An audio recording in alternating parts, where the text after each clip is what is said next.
Este que ves engaño colorido, que del arte ostentando los primores, con falsos silogismos de colores es cauteloso engaño del sentido. Este en quien la lisonja ha pretendido excusar de los años los horrores, y venciendo del tiempo los rigores triunfar de la vejez y del olvido, es un vano artificio del cuidado, es una flor al viento delicada, es un resguardo inútil para el hado, es una necia diligencia errada, es un afán caduco y bien mirado, es cadáver, es polvo, es sombra, es nada. Está claro que los retratos luchan contra ese olvido del que hablaba Sor Juana Inés de la Cruz en estos versos con los que hemos comenzado hoy el programa de In Ictu Oculi. Y esta mujer, esta poeta, fue retratada por numerosos artistas, entre ellos los pintores también mexicanos como ella, Juan de Miranda o Miguel Cabrera, por poner dos ejemplos de los muchos que existen. Estos artistas la representan vestida con su hábito de la orden jerónima y con un curioso elemento en su pecho, que es el llamado escudo de monja, con el que queremos comenzar este último programa de 2025. Estos escudos de monja se circunscriben a un espacio geográfico concreto, que es la Nueva España, es decir, el actual México, y tuvieron un auge importante entre los siglos XVI y XVIII, aunque su producción abarca precisamente desde los siglos XVII hasta el México actual, aunque se dio en otras órdenes como las carmelitas, las dos órdenes femeninas que lo impusieron como parte de la indumentaria fueron concepcionistas y jerónimas, y ambas órdenes no tenían voto de pobreza, y por ello estos escudos llegaron a convertirse en auténticas obras de arte realizadas por los artistas más destacados del momento dentro del virreinato de la Nueva España, como podían ser Antonio Rodríguez Juárez, Miguel Cabrera, antes citado, o José de Páez. Eran encargados por las propias órdenes y estaban pintados mayoritariamente al óleo, a veces sobre hueso o metal, e incluso podían estar enmarcados en ricos marcos de carey. Y estos escudos llegaron a convertirse, pues como decimos, en auténticas obras de arte, y de hecho hoy en día hay muchos que han sido desprovistos de estos marcos, de sus cogidas traseras también, para ser convertidos en pequeños cuadros. También las propias monjas, es verdad que podían elaborarse ellas mismas su propio escudo mediante las técnicas del bordado o también del modelado, y existen algunos de estos escudos con los personajes en relieve realizados en cera y con ropita en miniatura elaborada por estas monjas, ¿no?, para vestirlos, que estaban salidas de esas primorosas manos, ¿no?, de estas religiosas. Esto parece algo atávico realmente, ¿no?, lo de la mujer y la costura en miniatura, está claro. En cuanto al formato, son siempre circulares u ovales y alcanzan en el siglo XVII unas extraordinarias dimensiones en respuesta a una prohibición del arzobispo mexicano Francisco Manso y Zúñiga, que, llevado por las recomendaciones de Trento, prohíbe a las monjas el uso de joyas ostentosas que llevaran piedras preciosas. Así que estos escudos comienzan a tomar unas enormes dimensiones como signo de ostentación entre las religiosas. En las reglas concepcionistas se establecía que debían ser llevados por las monjas en todos los momentos de la vida comunitaria, si bien podían quitárselos para dormir o trabajar. En cuanto a su contenido, su motivo principal es la Virgen María en sus distintas advocaciones, la Inmaculada, la Asunción, la coronación de la Virgen o la Virgen de Guadalupe, patrona mexicana, ¿no? Y para estas monjas el escudo era una metáfora de que debían ser un espejo de la Virgen María. Sor Juana Inés de la Cruz, por ejemplo, llevaba la escena de la Anunciación a María por el ángel.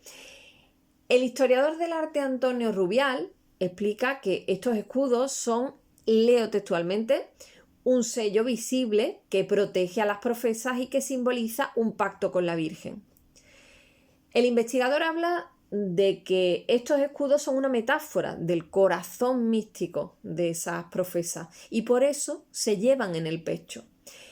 Mónica López Velarde, por su parte, conservadora del Museo Sumaya de México, explica que en estos escudos la Virgen puede aparecer asociada a diversas figuras relacionadas con ella, como podrían ser sus padres, Joaquín y Ana, o la Trinidad, formada por Dios Padre, Jesús y el Espíritu Santo. Estos escudos acompañarán a las monjas, como hemos apuntado, en momentos claves de su vida profesa que quedarán plasmados en muchos retratos. Muchos de ellos realizados por el encargo de las propias familias de estas profesas, ya que hay que tener en cuenta que no las volverían a ver jamás una vez que ingresaban en la clausura. Los dos momentos clave que suelen representar los retratos de las religiosas y donde podemos ver estos escudos de monjas son, por un lado, la ceremonia misma de su profesión de fe, es decir, el paso de novicia a monja, con voto de perpetuidad, como decimos.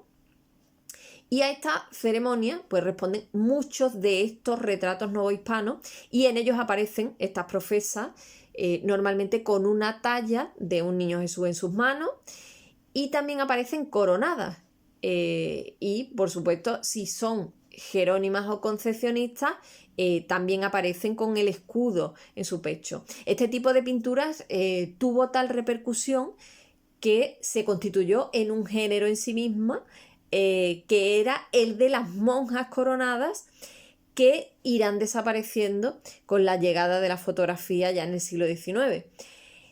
Estos retratos hay que decir que también se dieron, los retratos de las monjas coronadas, en otros países, como por ejemplo Perú o en el Virreinato de la Nueva Granada, que estaba formado por Venezuela, Colombia, Ecuador y Panamá. Otro de los momentos en el que estas monjas portaban estos escudos en su indumentaria es a su muerte. Y así lo podemos ver, por ejemplo, en el retrato de Sor María Ignacia de la Trinidad del Museo Sumaya, donde vemos a esta religiosa yacente en su lecho de muerte, con un segundo escudo que estas monjas solían colocarse en el hombro derecho. Lo curioso de estos retratos es que existen testimonios de que se permitía entrar a los pintores en la clausura y se les permitía pintar a la fallecida del natural y a solas. Aunque, según explica Víctor Nieto Alcaide, los retratos pictóricos, tanto de la ceremonia de consagración como los mortuorios, podían ser realizados por otras monjas también. Como ya hemos explicado en otros programas, el convento permitía a las mujeres pues una especie de oasis de aprendizaje, de libertad y un lugar donde desarrollar toda esa faceta intelectual y también creativa. De hecho, muchas de ellas, como es el caso de Sor Juana Inés de la Cruz, se dedicaron a la literatura, ¿no? La investigadora Diana Bodart nos dice que en las excavaciones realizadas a finales de los años 70 del siglo XX, en el convento de San Jerónimo de la Ciudad de México, en la zona del Coro Bajo, se descubrió un único cuerpo aislado de una monja, que no sabemos si sería Sor Juana Inés de la Cruz. Tenía aquel cadáver un escudo de cobre en el pecho, que era el escudo de monja de esta religiosa. Sin embargo, del escudo no se conservaba absolutamente nada de la pintura que había tenido y que haría pues más cercana esa confirmación de la identidad. Damos paso ahora a la conservadora Carolina Verdejo. Adelante, Carolina.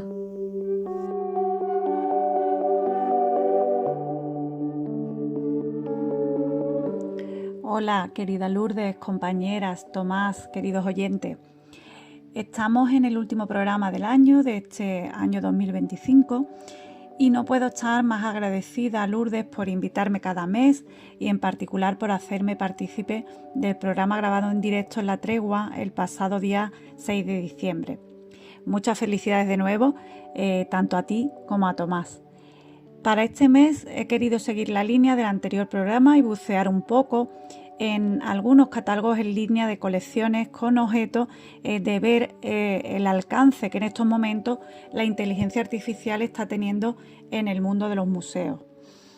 El Metropolitan de Nueva York, pionero en la informatización de las colecciones, como veíamos en la anterior ocasión, viene desarrollando un proyecto con inteligencia artificial que ha supuesto desde la detección de paralelismos entre diferentes temas, motivos y estilos artísticos de distinta tipología y época histórica, hasta la elaboración de una exposición inmersiva en torno a la moda, como veremos.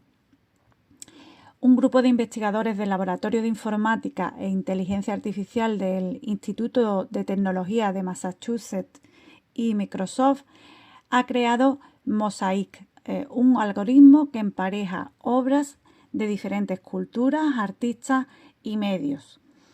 Ha sido probado con obras de las colecciones del Met, del Museo Metropolitan de Nueva York, y el Museo de Amsterdam, el Rijksmuseum. Como resultado, un ejemplo de ello ha sido la vinculación que se ha establecido entre el martirio de San Serapio de Francisco de Zurbarán, que se encuentra actualmente en un museo de Estados Unidos, aunque el maestro de Fuente de Canto lo realizó para el convento de la Merced, Calzada de Sevilla, pero bueno, esa es otra historia en la que ya tenemos ocasión de ahondar. Y la obra titulada El cisne amenazado del pintor holandés Jan Asselich. Para los que no conozcáis estas dos obras, deciros que en ambas se establece un uso poético, podríamos decir, de la luminosidad del color blanco, ya que es el que impregna ambos lienzos, uno para describir el hábito mercedario del santo inglés ya muerto y que aparece colgado de ambos brazos, y el otro para representar un gran cisne con las alas desplegadas en señal de levantar el vuelo. Tanto en uno como en otro, la concordancia entre el blanco del hábito del santo y el plumaje del cisne, así como en la composición de la figura, San Serapio con los brazos colgados, abatido por el martirio, y el cisne con las alas desplegadas dibujando una composición similar al eje curvilíneo de los brazos del santo inglés. Bien, es bastante interesante, pero de momento es verdad que he probado el algoritmo y además de los ejemplos que el propio museo ha establecido en su canal, que les animo a consultar, no he encontrado ningún otro paralelismo que me haya llamado especialmente la atención. Pero bueno, es verdad que tendré que dedicarle más tiempo. Por otro lado, este museo, el Metropolitan de Nueva York, ha realizado una exposición inmersiva titulada Bellas Durmientes, en la que Sissel Tolas, un investigador y experto en aromas, ha tomado 57 moléculas de diferentes prendas de la colección y, por ejemplo, ha conseguido reproducir el olor del perfume de un vestido que llevó Millicent Rogers, la heredera de la fortuna de Standard Oil, así como también su olor corporal, lo que comía, lo que bebía y hasta lo que fumaba. O sea que habrá que tener cuidado con lo que se beba y con lo que se fume porque nunca se sabe. Bueno, otro de los aspectos interesantes de esta misma exposición era que se podían escuchar los tejidos en movimiento de un vestido, gracias a las grabaciones realizadas con una cámara anecoica. Una cámara anecoica que, como nos indica su propio nombre, viene, y corrígeme Tomás si me equivoco, del prefijo griego an, que significa sin o ausencia de, y la raíz griega eco, que significa eco. Por tanto, se trata de una sala diseñada para absorber completamente las ondas sonoras y electromagnéticas, eliminando de esta forma el eco y la reverberación.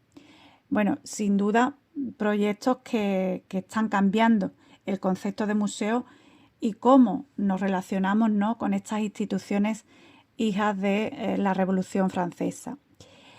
Aparte de comentar estos ejemplos, me gustaría terminar refiriéndome a un suculento bodegón que he encontrado buceando, como decía, en el catálogo en línea del Rijksmuseum de Ámsterdam, donde se da todo lujo de detalles sobre esta obra y que a través del etiquetado de la misma pues se vincula con otras de temática similar, representada con diferentes técnicas y hasta en diferentes periodos históricos. En concreto me refiero a un bodegón del pintor flamenco Adriaan van Utrecht, donde se representa una gran mesa con un apetitoso banquete en el que podemos ver un pastel, frutas, una langosta, un plato con jamón, un perro, un loro y hasta un mono jugando. También una silla con instrumentos musicales para amenizar la fiesta y, bueno, quisiera con este buen sabor del marisco, el jamón y los dulces, así como con la melodía de la música, desearos una feliz Navidad.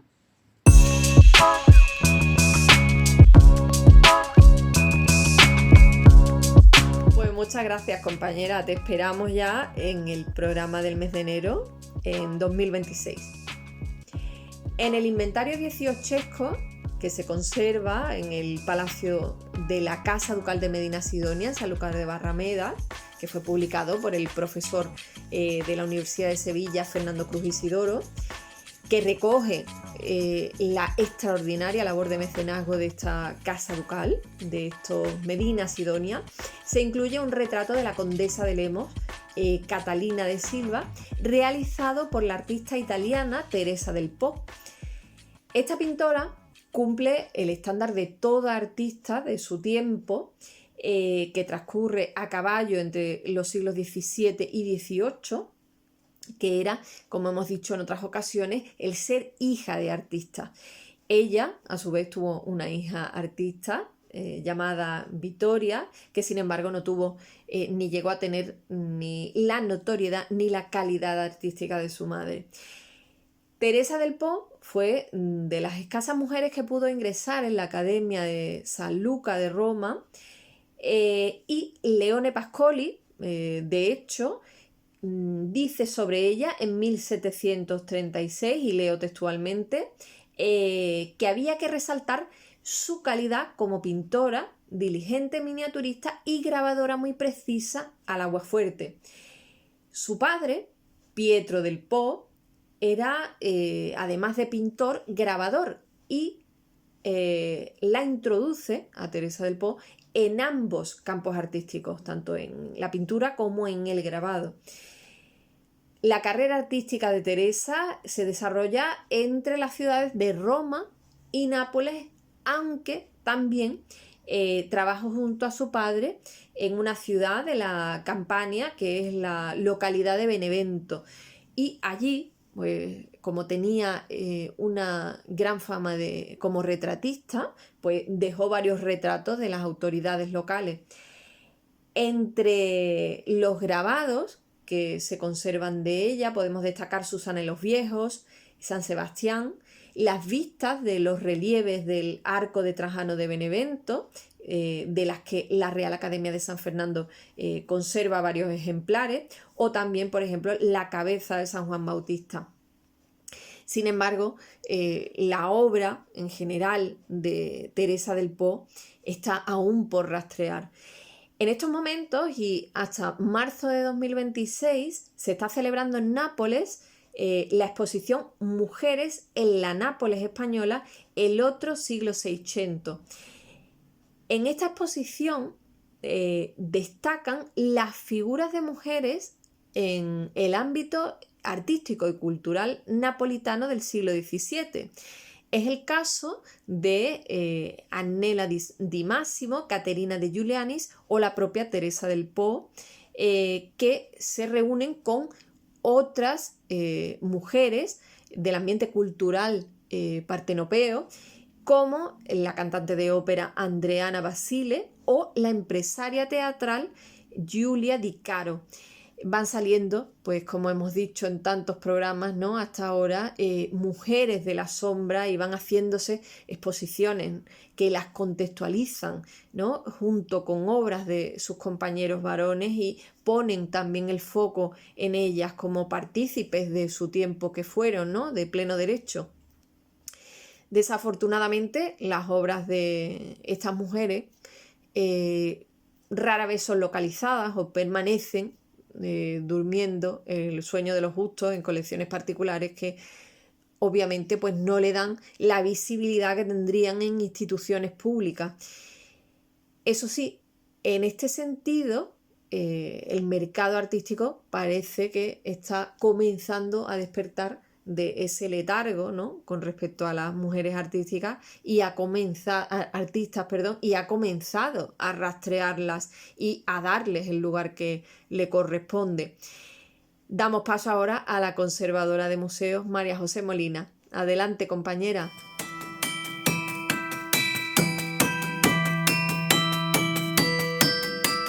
Hola, Lourdes.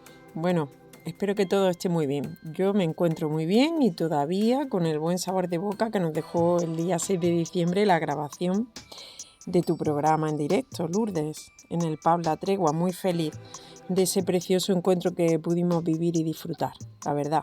Dicho lo cual, como ya saben que estamos empeñadas en hablar de mujeres artistas, pues sin más preámbulos paso a contarles la historia de uno de los mayores fraudes conocidos en el mundo del arte, en el que en este caso está involucrada una mujer.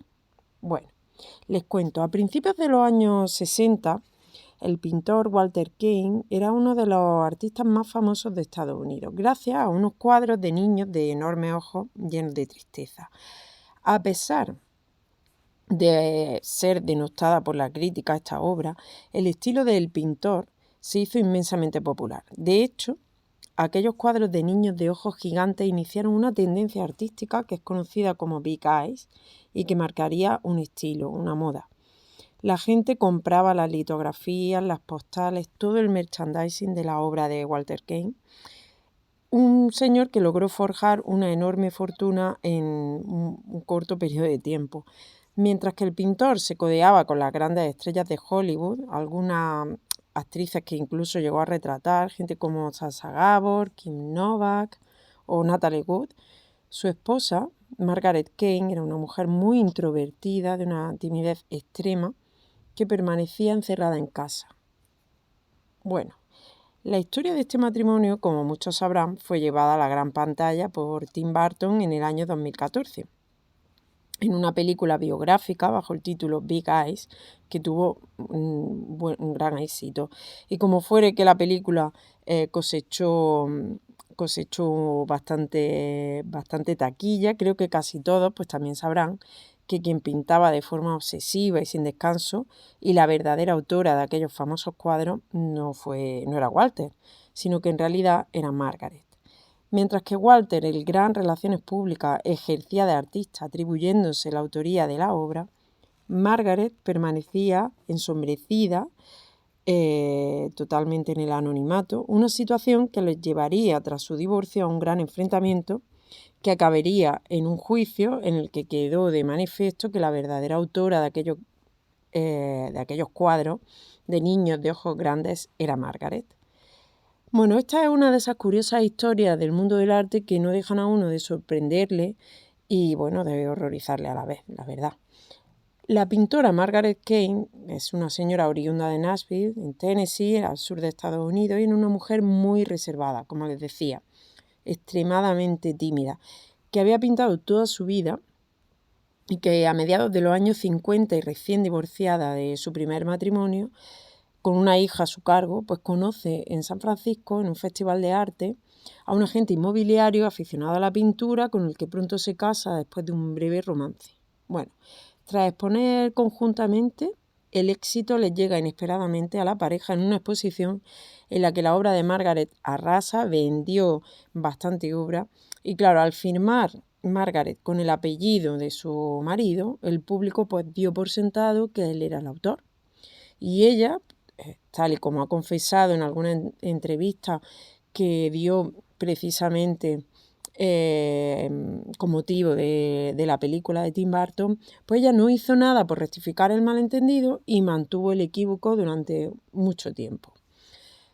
Walter, como buen comercial, empezó a vender con éxito rotundo la obra de su mujer, hasta tal punto que abandona el negocio inmobiliario y se centra en exclusiva en la venta de forma masiva de la obra de Margaret, así hasta convertirse en un clásico de los años 60. Ya lo dice Tim Burton, explica en una entrevista también con motivo de la película que él creció viendo esos cuadros que particularmente no le gustan, porque son una obra que, como les decía, denostada por la crítica por lo kitsch de las temáticas, pero que forman parte de ese imaginario de la típica casa americana. Es un estilo inconfundible que se popularizó a través del cine y de la televisión y que es tan típico de esa casa americana. Todo el mundo quería una obra de Kane y la clase media americana pues colgó en sus casas, en sus viviendas, los típicos pósters de niños de ojos grandes. Bueno, y ahora les hablaré del vínculo que tiene este matrimonio, los Kane, con España y ulteriormente con Andalucía, bueno, en concreto con Jaén. Les cuento. En los años 60 el matrimonio visita en España y parece que hasta en dos ocasiones visita nuestro país. Walter y Margaret expusieron en el año 65 en el antiguo Museo de Arte Contemporáneo de Madrid. Un museo que estaba ubicado por aquel entonces en el edificio de Bibliotecas y Museos, la actual sede de la Biblioteca Nacional y del Museo Arqueológico Nacional, un museo que sería de hecho el germen del antiguo Museo Español de Arte Contemporáneo, que ocupó un edificio construido en la ciudad universitaria de Madrid, el edificio que hoy en día ocupa el Museo del Traje y cuyas colecciones terminaría absorbiendo con el tiempo el Museo Nacional Centro de Arte Reina Sofía. Tras su paso por España, los Kane donan varios cuadros. Lo hacen al Museo de Arte Contemporáneo. Uno de Walter, o mejor dicho, atribuido a Walter, y un segundo cuadro que este sí es una obra que estaba firmada y estaba atribuida a Margaret. Estas dos obras, que hoy pertenecen a la colección del Museo Nacional Centro de Arte Reina Sofía, se encuentran, no obstante, desde el año 71 en el Museo de Jaén, en calidad de depósito estatal. Y esto fue gracias a la labor del por entonces director del Museo de Jaén, González Navarrete, que movió sus hilos en Madrid para traer a Jaén un buen número de depósitos que se expondrían en las salas dedicadas a la pintura del siglo XX. Dicho lo cual, les diré que estas dos obras de los Kane son las dos únicas obras que nos consten que se encuentran y que se conservan en un museo español. Y puntualizo museo porque, vamos a ver, si no me equivoco, en una ocasión, bicheando en televisión, en un reality que tuvieron el matrimonio de Alaska y Mario Vaquerizo, yo creo recordar esta pareja tienen en su casa una obra de Kane. Bueno, me imagino que habrá alguno más por ahí, no puedo asegurarlo. Bueno, la cuestión es que el matrimonio Kane donan estas dos obras que pasan con el tiempo al Museo de Jaén, según les contaba.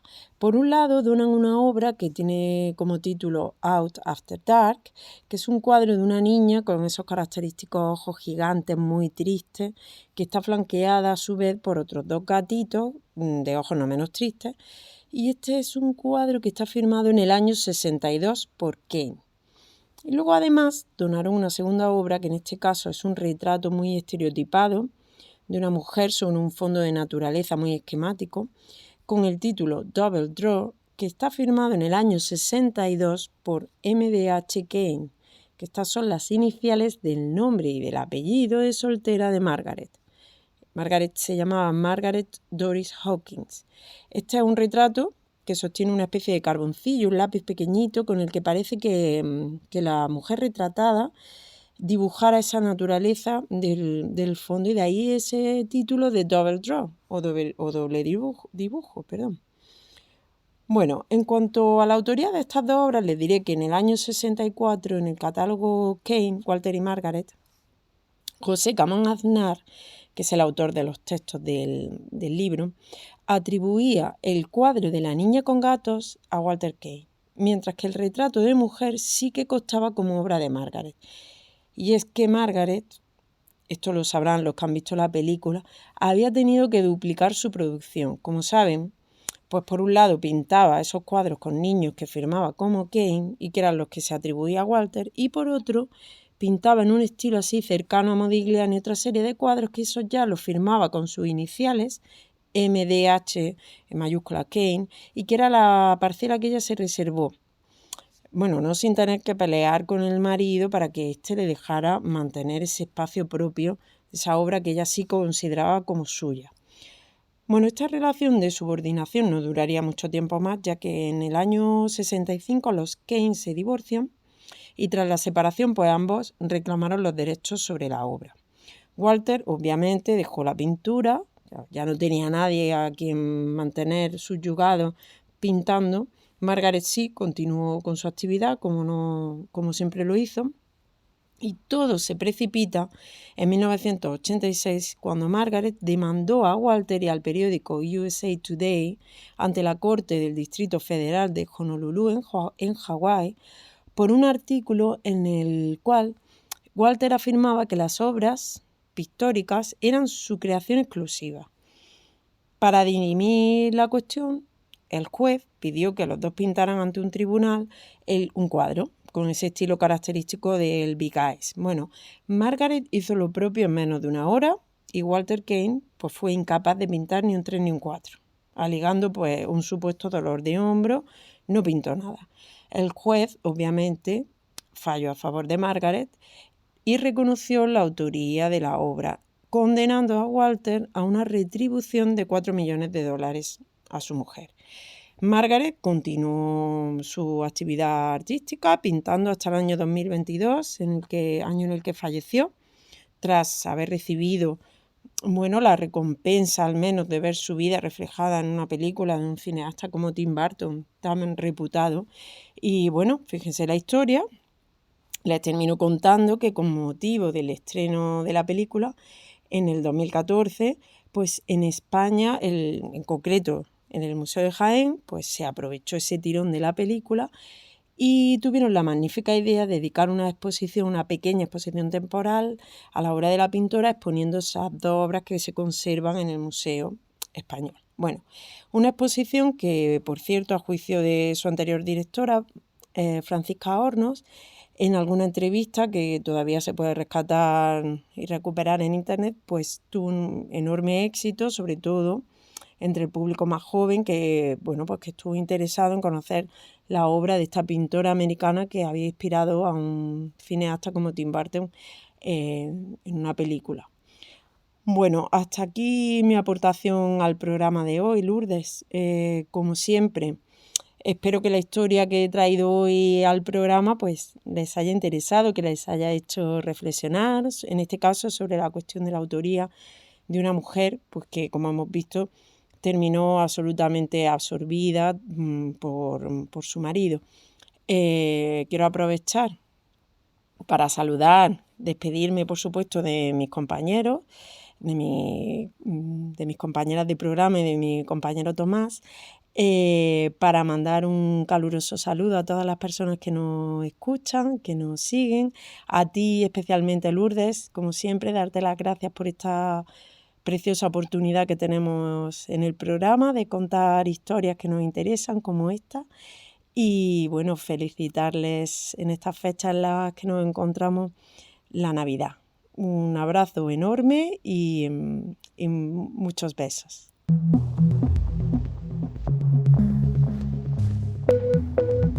Pues muchas gracias, María José. Te esperamos ya en ese primer programa de 2026. Queremos hoy tener un recuerdo para una historiadora del arte, una investigadora que se llamaba Elena Amat Calderón. Ella hizo un estudio pionero en la figura de la escultora barroca sevillana Luisa Roldán. Pues bien, este estudio ha permanecido sin publicar hasta 2025, desde que defendiera esta tesis doctoral, porque era su tesis doctoral, en el año 1927, es decir, casi un siglo. Y la defendió en la Universidad Central de Madrid, que es la actual Universidad Complutense. La publicación la ha llevado a cabo el Museo Nacional de Escultura de Valladolid, que la ha hecho coincidir con la exposición Luisa Roldán, escultora real. En esta tesis doctoral, Elena Amat hace importantes aportaciones al catálogo de la escultora y también incluye documentos inéditos como, por ejemplo, la partida de defunción del artista y también su testamento. La historiadora Elena Amat narra este hallazgo del dato de la partida de defunción pues de manera un tanto novelesca, porque hace una rocambolesca averiguación del domicilio de Luisa Roldán, ¿no?, que no constaba en ninguna de las correspondencias que se conservaban ni de Luisa Roldán ni tampoco de su marido Luis Antonio de los Arcos, y que dio con que estaba ubicado en la zona madrileña de Las Vistillas. La investigadora pues va tanteando todas las iglesias de las cercanías de esta zona, ¿no?, hasta que en la parroquia de San Andrés, concretamente, en el folio 322 vuelto, encuentra finalmente la inscripción del fallecimiento de Luisa Roldán. Hay otro dato curioso también, y es que en el prefacio de esta tesis doctoral, Elena Amat preconiza la llegada de Internet y también de esas plataformas académicas que nos permiten conectar al instante y conocer al instante los estudios que otros investigadores están realizando sobre cualquier tema en la otra punta del mundo. Y por tanto, pues nos ayudan a construir este puzzle, ¿no?, que es la historia del arte. Dice lo siguiente, y leo textualmente: cuán beneficioso para todos los investigadores en las artes, en la historia o en cualquier actividad humana que existiese entre nosotros una revista, un averiguador en el que todo aquel que estuviera haciendo una pesquisa, un estudio, lo hiciera público y tuviera espontáneos o retribuidos colaboradores para su trabajo. Y concluye así: seguramente, al existir este medio de colaboración, conoceríamos muchas más obras de la Roldana que completarían el trabajo que presentamos. O sea, sin duda estaba totalmente en lo cierto, pero paradójicamente, por lo que fuera, ni siquiera su tesis doctoral sirvió para que otros investigadores pues tuvieran un punto de partida para continuar con sus averiguaciones acerca de la producción de Luisa Roldán, ¿no? Elena Amat había nacido en Valencia en 1910 y se licencia, fíjense, en Filosofía y Letras en 1926, con tan solo 16 años. Bueno, pues un año más tarde consigue el grado de doctora con la tesis presentada, ¿no?, de Luisa Roldán, con tan solo 17 años, que se dice pronto. Bueno, pues por este hecho de licenciarse tan jovencita y de también sacar su doctorado con 17 años, su fotografía se publicó en la revista Estampa, entre las figuras de actualidad, el 27 de noviembre de 1928. Bueno, pues ese mismo año de 1927, ella realiza, junto con varios profesores, muy ilustres como Elías Tormo, que había sido su director de tesis, Manuel Gómez Moreno y Andrés Ovejero. Un viaje a Italia junto también con otros tantos compañeros, 28 alumnos y alumnas de estos profesores. Un viaje a Italia que le marcará enormemente. Algo después, Elena Amat va a comenzar ya su labor docente en esa misma Universidad Central de Madrid, donde se había formado, y también comienza a formar parte del cuerpo facultativo de archiveros, bibliotecarios y arqueólogos, llegando a ser directora de la Biblioteca del Ateneo de Madrid. Esta institución, hay que decir, que se llegó a convertir en un foro importantísimo para las mujeres intelectuales de estas primeras décadas del siglo XX. Allí estas mujeres fueron tomando un papel progresivamente cada vez más activo e incluso comenzaron a dar charlas y se empezó a escuchar, ¿no? Su voz y también sus investigaciones. Y alcanzaron, por supuesto, puestos de responsabilidad, como es el caso de Elena Amat como directora de la Biblioteca del Ateneo, ¿no? El propio Ateneo, en su página web, señala que Elena Amat tuvo un papel crucial en la gestión del archivo y de la biblioteca de la institución, porque con mano firme ella denunció la pérdida de los fondos anteriores a 1939, o sea, anteriores a la Guerra Civil Española, y que se habían perdido inexplicablemente de la secretaría de ese Ateneo. En esa secretaría estaban esos documentos depositados y Elena pues no dudó en responsabilizar a los sucesivos responsables de esa secretaría de la desaparición inexplicable de estos documentos, ¿no? Y de la mala gestión, por supuesto, de esa conservación de los fondos documentales. Su queja, bueno, sirvió para que en 1952 esta secretaría devolviese unos cuantos documentos, ¿no? A la biblioteca del Ateneo.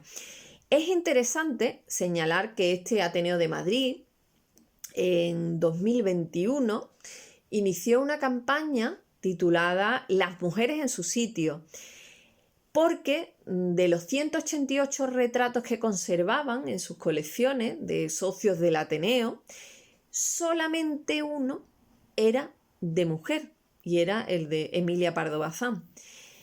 Ese año, en 2021, pues incorporaron varios retratos de ilustres ateneístas como Carmen Laforet, Clara Campoamor, Almudena Grandes, Carmen de Burgos, Elena Fortún, María Zambrano y Rosa Chacel, y progresivamente pues se van a ir incorporando. Se incorporaron hace tiempo algunos más, pues estas valiosas mujeres, ¿no? Que formaron también parte activa de este Ateneo madrileño. De hecho, el pasado 10 de diciembre se presentó un nuevo retrato, que es el de Victoria Kent, que ha sido realizado por el pintor malagueño Cristóbal Córdoba.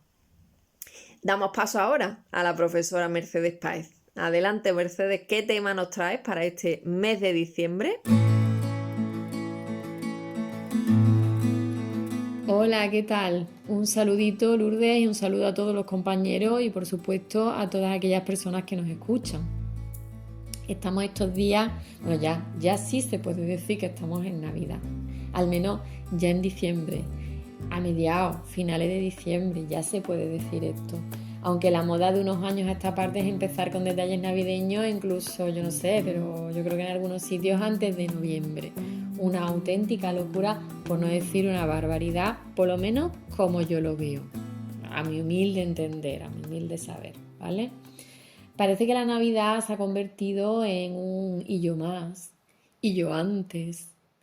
Es como una especie de competición de ver a ver quién pone más luces, con más brillo, quién pone más música, quién inaugura antes los encendidos y con más amplitud. Una especie de locura, vaya. Si ya entramos en el tema de las comidas, entonces apaga y vámonos. Yo he llegado a escuchar, como hace 2 o 3 años, a un compañero del instituto que tenía como 7 comidas de Navidad. ¿En serio? ¿7? Es decir, la de su trabajo, la del trabajo de la mujer, la del gimnasio, la de la asociación de vecinos, la de la clase del chiquillo, la del... me parece que era otra de la placita donde se reunían todas las madres para que jugaran sus chiquillos. O sea, vamos, de verdad, o sea, una locura, una locura. Yo creo que hemos perdido el norte, el sur, el este y el oeste, por lo menos en algunas cosas. En todo, espero que no, pero en algunas cosas sí. Pero lo que yo quería contaros, en realidad tiene otro ritmo, tiene otro color. No lleva luces, no lleva música, salvo la que vosotros pongáis de fondo. Lo que lleva es arte, mucho arte. Yo quería dar unas pinceladitas de Navidad, pero sin dejar de hablaros de mujeres artistas, mujeres que veían la Navidad de otra manera. Pero antes os voy a hacer 3 preguntitas para que vayáis reflexionando y ahí entréis en materia. Primero, plantearos qué imágenes tenéis vosotros de la Navidad. ¿Cuál es vuestra imagen de la Navidad? Segunda pregunta, ¿ponéis el portal de Belén o el árbol de Navidad? O quizá pongáis los dos. Cuando se habla de Navidad, ¿qué imagen viene a vuestra cabeza? ¿Un pueblo nevado, con pinitos, arbolitos y cositas de esas? ¿O un portalito con pastores, un pequeño niño en un pesebre? Os pregunto esto porque de estas 2 mujeres que os voy a hablar, que son artistas, son muy diferentes, pero quizá, a mi entender, en lo que sí coinciden es en que su idea de la Navidad, desde luego, no tiene nada que ver con la idea que tenemos hoy en día, o al menos esa idea de Navidad que nos venden. ¿Vale? Una de ellas, la primera de la que os quiero hablar, es Anne-Marie Robertson Moses. Nació un 7 de septiembre de 1860. Y fijaros, se la conoció popularmente como Grandma Moses, es decir, la abuela Moses. ¿Por qué será esto? Porque comenzó su carrera pictórica a los 78 años de edad. Sí, como habéis escuchado, a los 78 años de edad. Su popularidad llegó en la década de los 50 del siglo XX, el siglo pasado. De hecho, fue en 1953 cuando apareció en la portada de la revista Time. Le hicieron un documental nominado a los Oscars. Escribió su autobiografía y hasta recibió 2 títulos honoris causa. Y con 78 años, que se dice pronto, ¿vale? Desde siempre le gustó crear. Cuenta que su padre les compraba papeles a ella y a sus hermanos para que se entretuvieran dibujando. Tal como ella comenta, pues costaban menos unos papeles que los caramelos y duraban más. Inteligente él. Para ella era un pasatiempo crear imágenes, fundamentalmente bordando, hacía objetos acolchados, hasta que, llegado un momento y llegada a cierta edad, la artritis hizo que el bordar le resultara un auténtico sufrimiento. Entonces su hermana Celestia le hizo ver que posiblemente le costaría menos pintar y eso hizo. Ella había vivido durante toda su vida prácticamente trabajando en granjas, en un ambiente rural. Y cuando buscaba la inspiración para pintar, ella misma afirma que se olvidaba de todo excepto de cómo eran las cosas antes, de esa vida rural que ella había vivido. Así que pintaba las imágenes que veía en sus recuerdos, aquello que había vivido, y eliminaba cualquier detalle, cualquier atisbo de modernidad en sus creaciones. Ella quería fundamentalmente que nosotros supiéramos cómo había vivido antes, ella y los suyos, en un ambiente rural, sencillo. En sus inicios, sus composiciones eran más sencillas, incluso copió imágenes que ya existían, Hay mucha gente que ha aprendido pintando y dibujando cosas de otros artistas ya de renombre, ¿vale? Pero con el tiempo, pues sus creaciones fueron evolucionando a composiciones más complejas, pero sin dejar esos paisajes de la vida rural. Algunos de esos paisajes estaban llenos de abetos, de nieve, de gentecilla, y fueron utilizados como tarjeta navideña o postal navideña por una conocida marca de artículos de papelería. ¿Quién sabe? Igual hemos enviado felicitaciones con algunas de sus obras sin saberlo, al menos quienes tenemos cierta edad, porque ahora lo reducimos todo a un impersonal mensaje que copiamos, reenviamos, todo muy happy happy, muchos colorines, mucha musiquita, pero sin personalidad ninguna. Quería hablaros de ella porque quería que vierais que el arte no tiene edad, que nunca es tarde para empezar, que solo hay que coger un papel, unos lápices, sentarse, dejar correr y soltar nuestra imaginación sin importarnos si aquello que vamos a hacer será una obra de arte o no. Simplemente es nuestra obra, nuestra creación, es nuestra pequeña, simple y personal visión de la vida, de la Navidad. Seguro que es mucho más bonito lo que podamos dibujar que todo aquello que nos llega por las redes sociales, que son una pura fachada llena de colorines y que a veces ocultan una realidad bastante diferente. Pero vamos a viajar un poquito más atrás en el tiempo para hablaros de otra mujer, de Lavinia Fontana, 1551-1614. Podríamos decir que fue quizá la primera mujer artista que realmente alcanzó éxito profesional y fama internacional en su momento, estando en vida. Y aquí viene mi pullita, que no puede faltar. Como una mujer que tuvo un gran éxito profesional como artista en su momento histórico, no fue incluida en los libros de historia del arte. ¿Me podéis decir por qué? Pregunta retórica. Ahí se queda. Lavinia Fontana pertenece al barroco. Destacó especialmente por el retrato. Y, fijaros, llegó a tener su propio taller, abriendo camino a las mujeres que querían dedicarse al arte.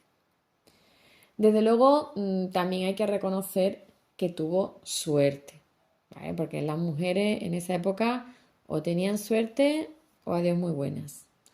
Su padre, Próspero Fontana, era artista y comenzó a formarse con él. Además, nació en Bolonia, que era una ciudad culturalmente muy activa en ese momento, de una mentalidad quizá bastante más abierta que otros lugares, lo que le fue facilitando un poco el camino.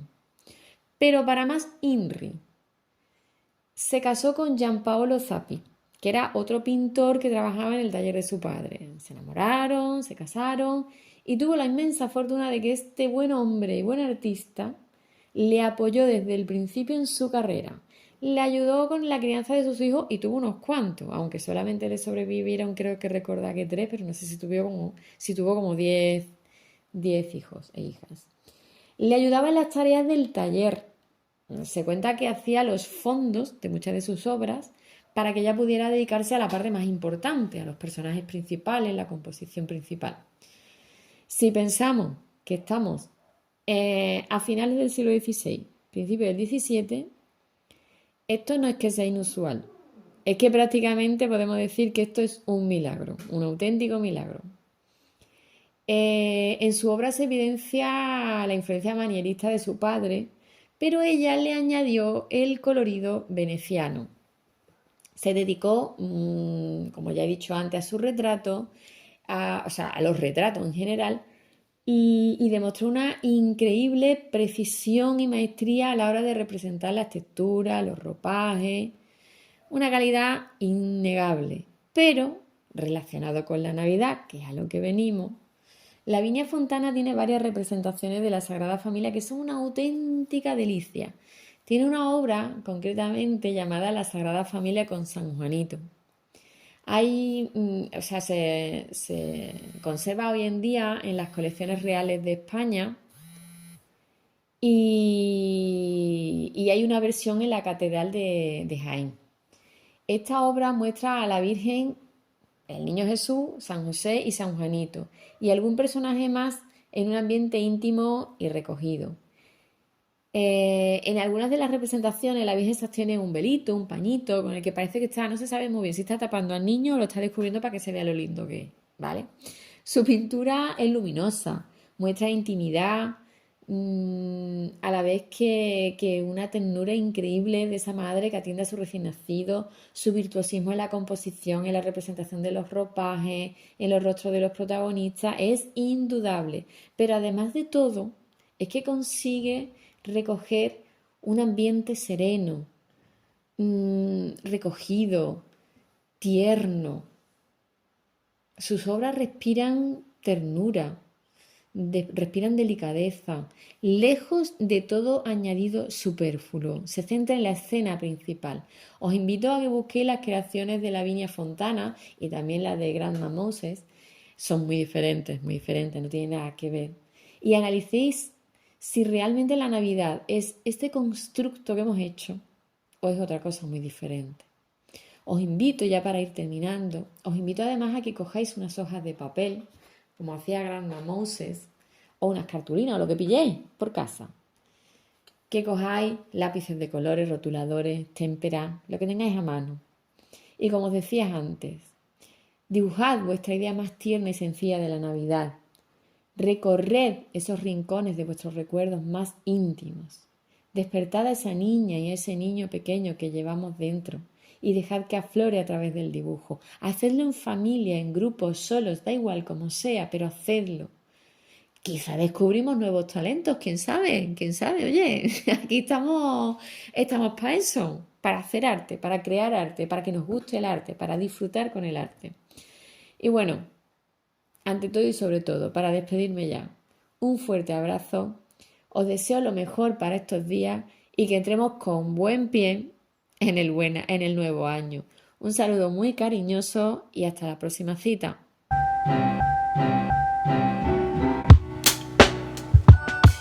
Pues muchas gracias, Mercedes. Te esperamos en ese mes de enero del próximo 2026 que está a punto de llegar. Hoy queremos precisamente despedir este último programa del año haciendo un balance de lo que ha sido 2025. Un año en el que se ha incorporado a nuestras filas María José Molina, conservadora del Museo Casa de los Tiros de Granada, que desde muy joven pues sintió esa necesidad de dar a conocer a esas artistas que quedaron arrinconadas en ese ángulo oscuro de la historiografía oficial. Muchas gracias, María José, por pasar a formar parte de esta familia, y un año también en que nos lanzamos a la locura de realizar nuestra primera grabación de un programa en directo que hemos emitido hace tan solo unos días, pero que se grabó pues el 6 de diciembre pasado en el espacio de La Tregua, el espacio cultural de La Tregua en Triana. Quiero agradecer desde aquí a tantos y tantos amigos y amigas que se acercaron allí a vernos en directo, a vernos grabar esos programas, a Virginia Marqués, a Carlos Segura, a Ana Martínez, a David, a Manuel Vilches, a Pedro Casero, a Mamen Morillo, a Paula Domínguez, a José Bonilla, a José María Galnares, a Juan Román Márquez Maya, a Susana, a María Morales, a Mila Sánchez, a Salvatore de Amico y a toda la familia de José Manuel Martínez Arias, que nos estuvieron acompañando y arropando como público en la grabación tanto del programa de La Estantería, también de Radio Proverso del compañero Tomás Sánchez Rubio, como de Inictu Oculi. También quisiera agradecer especialmente a Carlos Castañeda y a Carmen de Vega, que nos ofrecieron esa maravillosa interpretación musical de la pieza Misirlú, al violín y a la guitarra respectivamente, y que pusieron pues el broche de oro a nuestro programa especial en La Tregua. Gracias también, por supuesto, a Fernando Poz, que con su amabilidad siempre nos ofreció ese espacio para acoger estas grabaciones, y también a Keptus Producciones, con Rocío Reyes a la cabeza, que pusieron los medios para dejar constancia gráfica del desarrollo tanto de Inictu Oculi como de la estantería, a cuya cabeza está Tomás Sánchez Rubio, y a quien ahora doy la bienvenida. ¿Qué tal, Tomás? Como ha dicho María José hace unos minutos, exultantes todavía. ¡Qué mañana más bonita, Tomás! Hombre, y tanto que sí, Lourdes, muchísimas gracias por permitirme estar de nuevo en el programa, ¿no? Gracias a ti, no hay que darlas. En este programa tan especial. Y bueno, fue, ¿qué te voy a decir? Pues la mejor manera de terminar el año.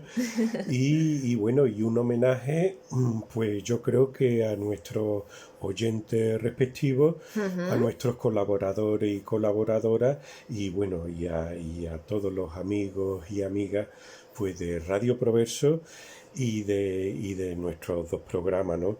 Yo creo que bueno, que estos colaboradores y colaboradores con los que contamos, tanto tú como yo, pues yo creo que se merecen una mención especial, el Oscar, ¿no? Por el supuesto. Oscar a los mejores colaboradores por ser un equipo tan fabuloso, ¿no? Sí, y su saber hacer cada mes. Exactamente. Bueno, el tuyo cada 15 días. Y sobre todo, sí, la estantería cada 15 días, ¿no? Y Nictóculi cada mes, ¿no?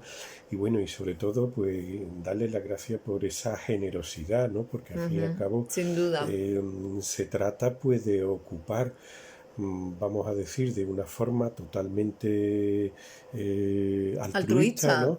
Pues un rato de su vida, de su vida diaria, ¿no? Con las ocupaciones que tienen, pues dedicarlos a nosotros, vamos a decir, o a este proyecto tan bonito y que bueno, que ya, ¿qué te voy a decir? Son ya 5 años los que se cumplen de esta aventura, ¿no? Para estos dos programas y bueno, y enhorabuena, especialmente estamos ahora en Inictu Oculi, ¿no? Pues enhorabuena pues ese pedazo de equipo especialmente que tienen, ¿no? Y que bueno, que se ha ido desarrollando con el tiempo y tal, y en fin, que el resultado no ha podido ser mejor. Bueno, pues enhorabuena también a ti por esa estantería, que ya es un programa consolidado, un programa donde, bueno, pues se hace una visión, ¿no? de la literatura, no solamente actual, sino también la literatura de siempre, ¿no? Y bueno, que también cada día crece, ¿no? Gracias a ti y a esos colaboradores tan Pues fantásticos sí, que aquí, tienes. Pues fíjate, ahora preparando ya pues el número 96, ¿no? Madre mía. Preparando el programa número 96, o sea, parece mentira cuando, bueno, los dos, ¿no? Pues nos embarcamos, ¿no? Tú un poquito más tarde que yo, pero bueno, pocos meses después que yo, ¿no?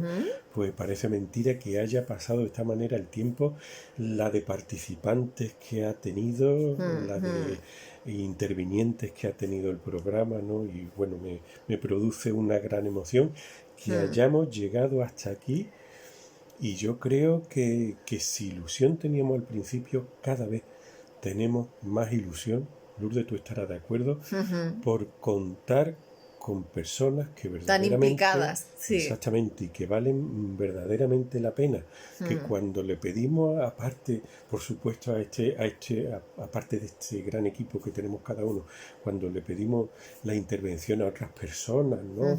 Escritores, escritoras, personas relacionadas con el mundo del arte, pues raro es quien nos ha dicho que no. Ha declinado, sí. Exactamente, han sido muy pocas las personas Pues sí, que han declinado pues su participación, y la verdad pues en fin, que te voy a decir, pues estamos los dos pues muchas felicidades, contentísimos. porque tú dentro de poco también tienes otro proyecto que también está relacionado con este espacio de la tregua, Exactamente, ¿no? Y que pues bueno, ya, que da la primicia aquí en este programa, Tomás. exactamente, bueno, pues ya sabéis que celebramos, creo recordar que fue el 2 de febrero de este año, celebramos ese encuentro de jóvenes poetas que llamé Versos Alternos, ¿no? Y bueno, y fue la primera edición. La experiencia fue maravillosa, porque contamos con chicos y chicas, digo chicos y chicas porque yo creo que ninguno llegaba a lo mejor a los 28 años, ¿no? Y todos pues personas que amantes de la literatura, amantes de la poesía, pero también del relato, ¿no? Pues que creadores magníficos. Exactamente, ¿no? Empezando por... El futuro de la poesía estaba allí, y sin de la duda. literatura en general, exactamente. Sin duda, Tomás. Y entonces, pues ahora, pues preparando esa segunda edición, y que muy pronto Qué bien. pues sabréis de ella. Qué bien, pues deseando verlo. Y Tomás, sonaron allí, en ese momento, las palabras de nuestra querida y adorada Inma J. Ferrero, que es directora de Radio Proverso y es la causante de que tú y yo estemos aquí hoy con esto entre manos, ¿no? Exactamente, es la responsable, la culpable. La culpable, desde aquí la culpabilizamos absolutamente de todo. De que nosotros vivamos en esta situación en esta de zozobra continua espiritual. agitación, pero también la responsable de esta gran ilusión que ha sabido transmitirnos a todos nosotros. Pues sí. La verdad, esta labor que lleva a cabo la escritora Inmaculada Jiménez Ferrero desde Madrid, pues, en fin, ¿qué te voy a decir? O sea, le debemos muchísimas cosas y bueno, y le doy la enhorabuena por esta trayectoria, por este proyecto cumplido, y por ser tan buena persona. Pues sí. Y tan buena amiga como es. Totalmente. Porque una persona que contagia esa faceta, ¿no? Creadora, ella es una creadora integral, tanto en la literatura como incluso en ese lettering que hace día a día, que pone sus versos, ¿no? En unas caligrafías maravillosas. O sea, es una persona realmente excepcional, ¿no? Y gracias a ella, pues, estamos aquí. Y no le podemos hacer otra cosa que darle la gracia de todo corazón por haber pensado en nosotros en su momento, para desarrollar, como digo, este proyecto tan necesario de un sello como es Proverso, ¿no? Pues a mí me gustaría, Tomás, traer aquí hoy, ¿no? Esas palabras que sonaron en la tregua el pasado 6 de diciembre. ¿Y qué te parece? ¿Vamos a escucharlas? Hombre, por supuesto que sí. Hola, soy Inma J. Ferrero. Bienvenidos a esta celebración especial en honor a estos dos espacios que están marcando la radio cultural, Initu Oculi y La Estantería. Hoy nos reunimos para conmemorar su trayectoria, reconocer su aporte al arte y a la literatura y agradecer al equipo de estos dos programas su gran labor. Y, como no, también a los oyentes que son tan importantes y entre los que yo me encuentro. Comencemos con Initu Oculi, un programa de radio que nos adentra en el fascinante mundo del arte contemporáneo y clásico. Bajo la dirección de Lourdes Páez, este espacio se convierte en un puente entre creadores, obras y oyentes. El título, que significa en un abrir y cerrar de ojos, refleja perfectamente la intención del programa: ofrecer reflexiones profundas sobre obras, movimientos artísticos y tendencias culturales de manera clara y cercana. Lourdes Páez combina la intervención de diferentes colaboradores con un análisis de exposiciones y comentarios sobre el panorama artístico actual, haciendo que incluso quienes no somos expertos podamos comprender y disfrutar la riqueza del arte. Lo que hace único a Initu Oculi es la forma en la que aborda cada tema. No se limita a describir obras o biografías de artistas. Va más allá. Explora el contexto histórico, social y filosófico que rodea a la obra artística. Así, el oyente no solo aprende sobre arte, sino que también desarrolla un sentido crítico y una mirada más consciente al observar cualquier obra. Pasemos ahora a La Estantería, un programa de literatura dirigido por Tomás Sánchez Rubio. Si Initu Oculi nos acerca al arte visual, La Estantería nos invita a recorrer el universo de las letras, desde clásicos hasta novedades editoriales.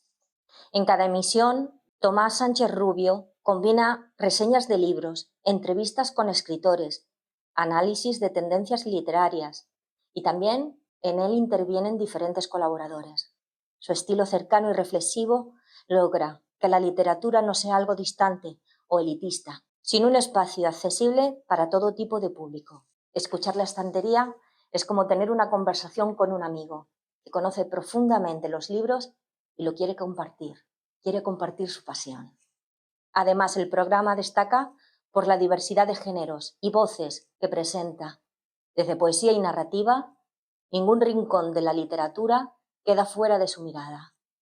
Esto hace que cada episodio sea una oportunidad para descubrir autores, historias y perspectivas que quizás nunca hubiéramos encontrado por nuestra cuenta. En definitiva, tanto Initu Oculi como la estantería nos muestran que la radio cultural sigue siendo un medio vivo, capaz de educar, inspirar y acompañarnos en nuestro viaje por el arte y la literatura. Lourdes Páez y Tomás Sánchez Rubio son mediadores que convierten lo complejo en accesible, lo desconocido en fascinante. Si te interesa el arte y la literatura, te animo a seguir escuchando estos dos programas. Seguro que en cada emisión encontrarás algo que despierte tu curiosidad y te haga reflexionar o simplemente te acompañe mientras disfrutas de un buen café y un momento de radio enriquecedora. Muchas gracias. Un saludo a todos y buenas tardes. Pues muchas gracias a ti, Inma, siempre por ese compromiso con la cultura, por esa extraordinaria creatividad que tienes y por habernos dado al fin y al cabo la oportunidad, ¿no? de enredarnos en ese universo creativo que tiene Inma, ¿no? Gracias, amiga, porque sin ti, sin duda, esto no sería posible. Bueno, Tomás, nos vemos el año que viene, ¿no? Exactamente, ya dentro de muy poco, ¿no? Pues en nuestros próximos programas pues volveremos a escucharnos, traeremos novedades, traeremos sorpresas, en fin. Bueno, y no se pierdan ese concurso que hace Tomás Sánchez Rubio cada 6 de enero. O sea que si no lo siguen, síganlo en su Facebook porque hace un concurso y donde altruistamente también da regalos a las personas participantes. Anuncio la base siempre es el cuarto Rey Mago. En las redes sociales, ¿no? Anuncio la base el 3, Dios mediante, y el 5 pues hacemos el sorteo y bueno, y yo ya lo estoy preparando, con esta... A ver con qué nos sorprende, con gran ilusión, Tomás. la verdad. Con gran ilusión. Pues nada, nos vemos muy prontito. Desde aquí, con todo el equipo de Initu Oculi, ¿qué deseamos?